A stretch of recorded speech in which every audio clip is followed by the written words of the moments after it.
নজিরবিহীন হামলায় গাজায় তৈরি হয়েছে ভয়াবহ মানবিক সংকট।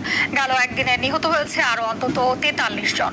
উপত্যকায় প্রায় 2 বছরের ইসরায়েলের আগ্রাসনে এবারই সবচেয়ে ভয়াবহ পরিস্থিতির মুখে ফিলিস্তিনিরা। গাজার এই মানবিক বিপর্যয়ে আন্তর্জাতিক মহল থেকে গভীর উদ্বেগ জানানো হলেও হামলা বন্ধে এখনো কোনো কার্যকর পদক্ষেপ দেখা যায়নি। ইমতিয়াজ আহমেদের রিপোর্ট। একের পর এক ভবন গুড়িয়ে দিচ্ছে ইসরায়েলি বাহিনী। গাজা শহরে এভাবেই নজিরবিহীনভাবে স্থল ও বিমান হামলা চালিয়ে যাচ্ছে ইসরায়েল। তাল আল হাওয়া এলাকায় ধ্বংসস্তূপের নিচে এখনো আটকা আছে অনেক পরিবার।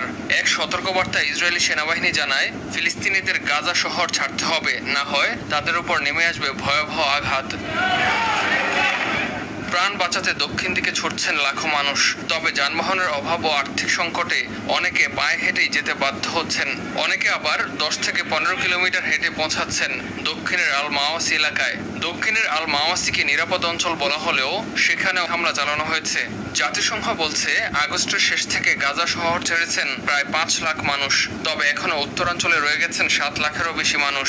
গাজা এখনো পর্যন্ত যে মৃত্যু ও ধ্বংস হয়েছে, এই অবস্থাকে ভয়াবহ হিসেবে উল্লেখ করেছেন জাতিসংঘ মহাসচিব অ্যান্তনিও গুতেরেস। বলছেন, তার পুরো জীবনে তিনি গাজার মতো এমনটা আর কোথাও দেখেননি।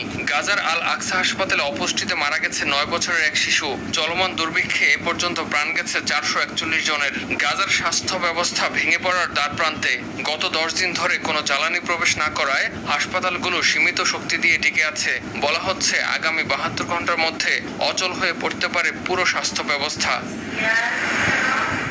এদিকে জেরুজালেমে ইসরায়েলের প্রধানমন্ত্রীর সরকারি বাসভবনের সামনে রাস্তায় তাঁবু বসিয়ে বিক্ষোভ করছেন হামাসের হাতে বন্দী থাকাদের পরিবার। বন্দীদের নিরাপদে ফেরাতে এবং চলমান এই সংকট সমাধানে ইসরায়েল প্রধানমন্ত্রী বেনিয়ামিন নেতানিয়াহুকে চাপ দেওয়া জরুরি বলে মনে করছেন তারা।